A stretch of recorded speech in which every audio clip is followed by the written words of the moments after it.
हजारो वर्षापूर्वीची एक अशी राजधानी जिथे प्रत्येक दगड इतिहासाची साक्ष देतो. लाल कातळांमध्ये कोरलेली भव्य गुफा, डोंगरावर उभा असलेला अभिद्य किल्ला आणि शांत अगस्ती तलावाचं अप्रतिम सौंदर्य, हे सगळं पाहण्यासाठी आज आपण आलो आहोत कर्नाटकातील ऐतिहासिक नगरी बदामीमध्ये. एकेकाळी चालुक्य साम्राज्याची राजधानी असलेलं हे शहर आजही आपल्या स्थापत्यकलेने आणि इतिहासाने जगभरातील पर्यटकांना आकर्षित करत आहे. तर मित्रांनो, मी आहे दत्ता म्हाळसकर आणि तुम्ही पाहत आहात दत्ता म्हाळसकर ब्लॉग. चला तर आपण एकत्र अनुभवूया 1400 वर्षापूर्वीच्या इतिहासाचा हा अविस्मरणीय प्रवास. चला तर सुरू करूया आपल्या या बदामी एक्सप्लोरेशनला. नमस्कार मित्रांनो, कसे आहात? एकदम मज्जेत ना? तर मित्रांनो, तुम्हाला माहिती आहे आपण हम्पी आणि बदामीची ही संपूर्ण सिरीज करत आहोत आणि आज आपण येऊन पोहोचलो आहे आपल्या बदामीमध्ये. बदामीबद्दल बोललं जातं की लाल रंगाचे डोंगर आणि हजारो वर्षाचा इतिहास आणि डोंगर रांगांमध्ये कोरलेली या अप्रतिम अशा लेण्या. असं म्हटलं जातं की कर्नाटकामधील सर्वात ऐतिहासिक आणि भन्नाट ठिकाण म्हणजे बदामी. चला तर आपण ही बदामी एक्सप्लोर करूया. बदामीमध्ये काय पाहायचं आणि कसं जायचं हा सगळा प्लॅन तुम्हाला या व्हिडिओमध्ये शेवटपर्यंत कळून जाईल. तर मित्रांनो, हा व्हिडिओ पाहायला विसरू नका. चला तर सुरू करूया आपल्या या बदामीचा हा व्हिडिओ. व्हिडिओ सुरू करण्यापूर्वी बदामीला कसं यायचं हे आपण जाणून घेऊया. मित्रांनो, बदामीला पोहोचणे म्हणजे खूप सोपे आहे. जर तुम्ही स्वतःच्या गाडीने येत असाल तर पुणे, कोल्हापूर, बेळगाव, बागलकोट मार्गे साधारण 430 ते 450 किलोमीटरचा प्रवास करून तुम्ही बदामीला पोहोचू शकता. रेल्वेने येणाऱ्यांसाठी बदामीचे स्वतःचे रेल्वे स्टेशन आहे, जे हुबळी, बँगलोर, म्हैसूर, बिजापूर आणि इतर प्रमुख शहरांशी जोडले जाते. विमानाने येत असाल तर सर्वात जवळचे विमानतळ आहे हुबळी. ते बदामीपासून 105 किलोमीटर आहे. त्या ठिकाणावरनं तुम्ही टॅक्सी किंवा बसने सहज बदामी गाठू शकता. तसेच कर्नाटक राज्य परिवहन आणि खाजगी बसेसद्वारे सुद्धा बँगलोर, हुबळी, बागलकोट, बिजापूर आणि बेळगाव इतर शहरातून नियमित बस सेवा या ठिकाणी उपलब्ध असतात. म्हणून तुम्ही रोड ट्रिप, रेल्वे किंवा विमान अशा कोणत्याही पर्याय निवडू शकता आणि सहज बदामीला पोहोचूही शकता. तर मित्रांनो, आता आपण खरं तर बदामी बघायला सुरुवात करू. त्यामुळे सकाळच्या वेळेस तुम्ही बदामी पाहायला सुरुवात केली तर सगळ्यात भारी, कारण की तुम्हाला मस्तपैकी वातावरण आणि उन्हाचा तडाखा अजिबात जाणवणार नाही. तर आम्ही सकाळ 7 वाजता आम्ही बदामीच्या या केव्जपाशी येऊन पोहोचलो. तर मित्रांनो, आपण सुरुवात करतोय खरं तर बदामीच्या सर्वात महत्त्वाच्या आणि ऐतिहासिक असलेल्या बदामी केव्जपासून. तर मित्रांनो, ह्या ज्या केव्ज आहे ह्या 6व्या शतकामध्ये राजा चालुक्याने बनवलेल्या होत्या. तर आता आपण चाललो आहोत बदामीच्या सर्वात प्रसिद्ध आणि ऐतिहासिक ठिकाणी म्हणजेच बदामी गुंफा मंदिरामध्ये. या गुंफा साधारण इसवी सन 6व्या ते 7व्या शतकामध्ये चालुक्य राजवटीत लाल वाळूच्या दगडात कोरल्या गेल्या आहेत. भारतातील सुरुवातीच्या खडकात कोरलेल्या मंदिरांमध्ये त्यांचा समावेश होतो. एकूण 4 गुंफा आहे आणि प्रत्येक गुंफा ह्या वेगळ्या धर्म, देवता आणि शिल्पकलेचं दर्शन घडवतं. चला तर आता आपण गुफा क्रमांक 1 मध्ये म्हणजेच भगवान शिवाला समर्पित असलेल्या गुफामध्ये जाऊया. ही सर्वात जुनी गुंफा असून ही भगवान शिवाला समर्पित आहे. येथील सर्वात आकर्षक शिल्प म्हणजे 18 हातांचा नटराज. या शिल्पामध्ये भगवान शिव विविध नृत्य मुद्रांमध्ये दाखवले गेले आहेत, जे भारतीय शास्त्रीय नृत्याच्या अनेक मुद्रा दर्शवतात. याशिवाय इथे अर्धनारीश्वर, हरिहर, गणेश, कार्तिकीय, नंदी आणि इतर शिल्पे अत्यंत सुंदररित्या कोरलेले पाहायला मिळतात.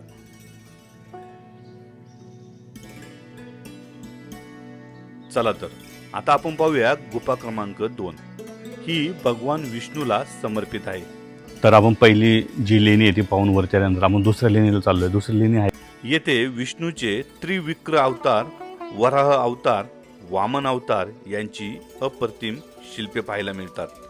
या गुफेच्या छतावर आणि खांबावर कोरलेली नक्षी चालुक्यकालीन कलेची उत्कृष्ट नमुना मानला जातो.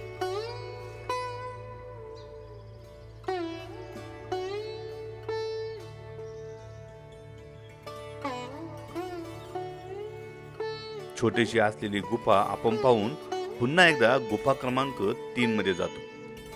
ही गुफा सर्वात मोठी आणि भव्य गुफा आहे. ही बदामीतील सर्वात मोठी आणि सर्वात सुंदर गुफा अशी मानली जाते. हे देखील भगवान विष्णूंना समर्पित असून तिचे बांधकाम इसवी सन 578 मध्ये चालुक्य राजांच्या मंगलेश यांच्या काळात झाल्याचा शिलालेख इथे आढळतो. येथे भगवान विष्णूंचे अनंत शयन, नरसिंह, त्रिविक्रम वराह यासह अनेक अप्रतिम शिल्पे आपल्याला इथे पाहायला मिळतात. या गुफेतील छतावरील चित्रकला आणि कोरीव काम अजूनही अनेक ठिकाणी दिसून येते. त्यामुळे ही गुफा पुरातत्व शास्त्राच्या दृष्टीने अत्यंत महत्त्वाची मानली जाते.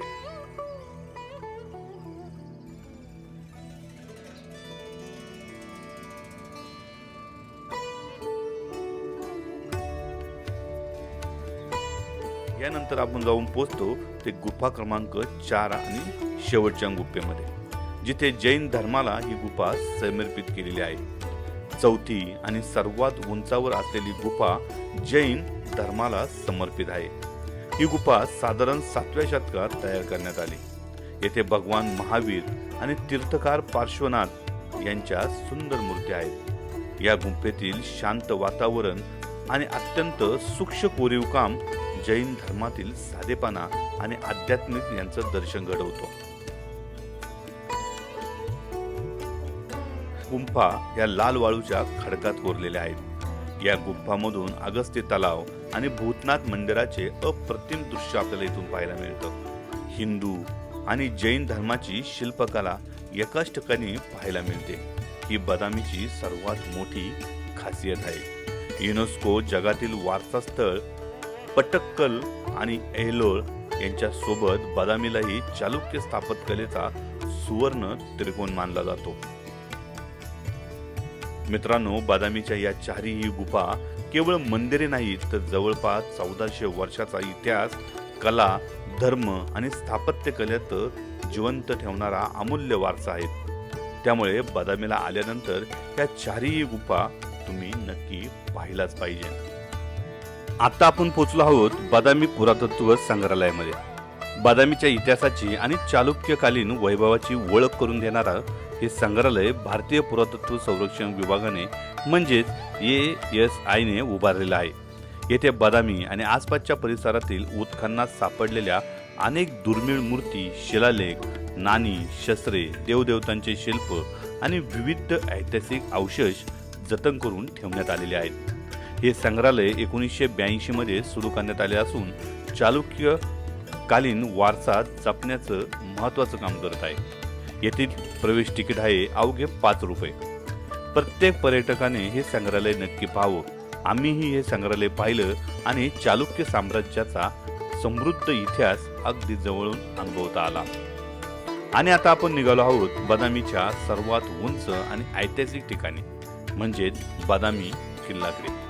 हा भव्य किल्ला इसवी सन 543 मध्ये चालुक्यांचा पहिला राजा पुलकेशी प्रथम याने वातपी म्हणजेच आजच्या बदामीच्या संरक्षणासाठी बांधला.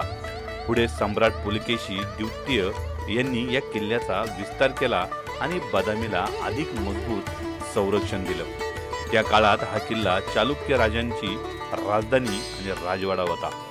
हा किल्ला लाल खडकाचा उंच कातळावर उभारलेला असल्यामुळे शत्रूला इथे पोहोचणं अत्यंत कठीण होतं. किल्ल्यावर जाण्यासाठी दगडात कोरलेल्या पायऱ्या आणि वर चढत असताना प्राचीन तटबंदी, पहारेकरांच्या जागा, पाण्याची टाकी, जुनी मंदिरे आणि जुन्या तोफा पाहायला मिळतात. किल्ल्याच्या माथ्यावरून दिसणारा अगस्त्य तलाव, भूतनाथ मंदिर, बदामीच्या 4 गुंफा आणि संपूर्ण बदामी शहराचं विहंगम दृश्य मन मोहून टाकतं. इतिहास, स्थापत्यकला आणि निसर्ग यांचा इतका सुंदर संगम भारतात फार कमी ठिकाणी पाहायला मिळतो. जर तुम्ही बदामीला भेट देत असाल तर हा किल्ला नक्की एक्सप्लोर करा, कारण इथूनच चालुक्य साम्राज्याच्या वैभवाची खरी अनुभूती मिळते. बदामीच्या या किल्ल्यावरती आल्यानंतर आपल्याला संपूर्ण बदामी शहराचा हा पॅनोरॅमिक व्ह्यू पाहायला भेटतो. खरं तर या किल्ल्यावरती वरती आल्यानंतर समोर हे मंदिर दिसतं आहे. हे शेवटचं मंदिर आहे. म्हणजे ह्याच मंदिरापासून आपण हा किल्ला चारो बाजूला बघू शकता. तसं जर बघायचं असेल तर तुम्ही खरं तर या किल्ल्यावरनं खालचा व्ह्यू, खालचा लेक, समोरची केव्ज या इथून बघू शकताय. तर बदामी फोर्ट पाहिल्यानंतर मित्रांनो आता आपण बदामीपासून 35 किलोमीटर अंतरावर असलेल्या येवळे या ऐतिहासिक स्थळी चाललो आहोत. येवळेला भारतीय मंदिर स्थापत्य कलेचं पाळण म्हणून ओळखलं जातं, कारण मंदिराची रचना आणि स्थापत्य शैलीवर सर्वात जास्त प्रयोग याच ठिकाणी करण्यात आलेले होते. इसवी सन 6व्या ते 12व्या शतकादरम्यान चालुक्य राजांनी इथे 120 पेक्षा अधिक मंदिरे उभारली.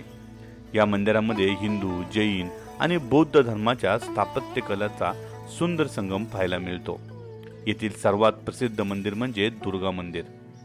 नाव जरी दुर्गा मंदिर असलं तरी हे नाव देवी दुर्गेमुळे नाही, तर मंदिराजवळ असलेल्या जुन्या किल्ल्यामुळे पडले आहे. या मंदिराची अर्धगोलाकार रचना, दगडी खांब आणि अप्रतिम शिल्पकला पर्यटकांना भुरळ घालते.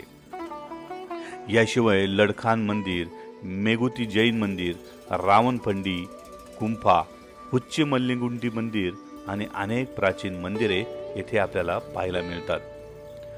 इतिहासकारांच्या मते येवळेमध्ये झालेल्या स्थापत्य कलेच्या प्रयोगातूनच पुढे पट्टकडलमधील भव्य मंदिराची निर्मिती झाली. त्यामुळे येवळे हे भारतीय मंदिर स्थापत्याच्या विकासातील सर्वात महत्त्वाचं केंद्र मानलं जातं. येवळे एक्सप्लोअर केल्यानंतर आता आपण याच रस्त्यावरती असलेलं पट्टकडल हे पाहण्यासाठी चाललो आहोत. पट्टकडल येथे हे ठिकाण युनेस्कोच्या जागतिक वारसा स्थळांच्या यादीत 1987 साली समाविष्ट करण्यात आले. चालुक्य साम्राज्याच्या काळात पट्टकडल हे राजांच्या राज्याभिषेकाचे ठिकाण होते. पट्टडकल या नावाचा अर्थच राज्याभिषेकाचे स्थान असा होतो. येथे 9 हिंदू मंदिरे आहे आणि 1 जैन मंदिर. या मंदिरामध्ये उत्तर भारतातील नागर शैली आणि दक्षिण भारतातील द्रविड शैली यांचा अप्रतिम संगम पाहायला मिळतो. त्यामुळे पट्टडकल भारतीय मंदिर स्थापत्य कलेचा सर्वोच्च टप्पा मानला जातो. येथील सर्वात प्रसिद्ध मंदिर म्हणजे विरूपाक्ष मंदिर. हे मंदिर राणी लोकमहादेवी यांनी आपल्या पती राजा विक्रमादित्य दुसरा यांच्या विजयाच्या स्मरणार्थ इसवी सन 740च्या सुमारास बांधले. मंदिरावरील रामायण, महाभारत आणि पुराणातील प्रसंग दाखवणारी कोरीव शिल्पे आजही पर्यटकांना आश्चर्यचकित करतात. याशिवाय मल्लिकार्जुन मंदिर, संगमेश्वर मंदिर, काशी विश्वनाथ मंदिर, जबुलिंग मंदिर, गलनाथ मंदिर आणि इतर अनेक भव्य मंदिरे येथे पाहायला मिळतात. मित्रांनो, बदामी, येवळी आणि पट्टकडल हा संपूर्ण परिसर म्हणजे चालुक्य साम्राज्याचा सुवर्ण इतिहास आहे. वास्तुकला आणि प्राचीन भारताचा वारसा जवळून अनुभवला असेल तर ही तिन्ही ठिकाणे आयुष्यात एकदा तरी नक्की.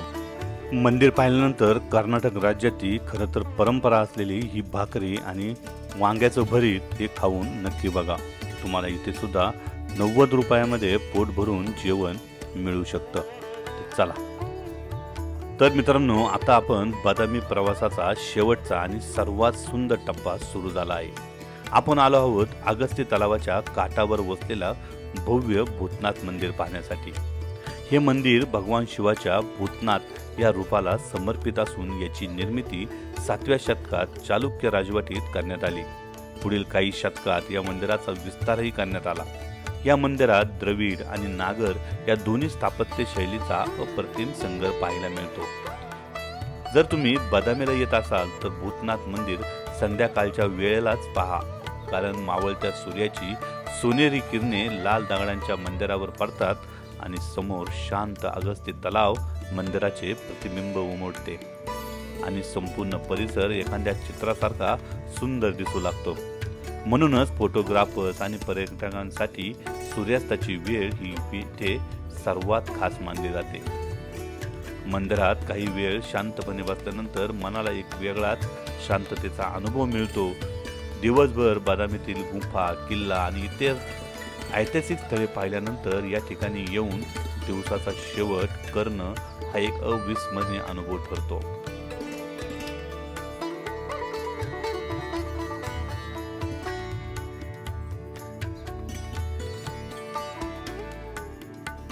संपतो. जर हा व्हिडिओ तुम्हाला आवडला असेल तर व्हिडिओला लाईक करा, चॅनलला सबस्क्राईब करा आणि अशा भन्नाट ऐतिहासिक व पर्यटन स्थळाच्या सफरीसाठी दत्ता म्हाळसकर ब्लॉग सोबत कायम जोडलेले राहा. पुन्हा भेटूया एका अशाच नव्या प्रवासामध्ये. धन्यवाद.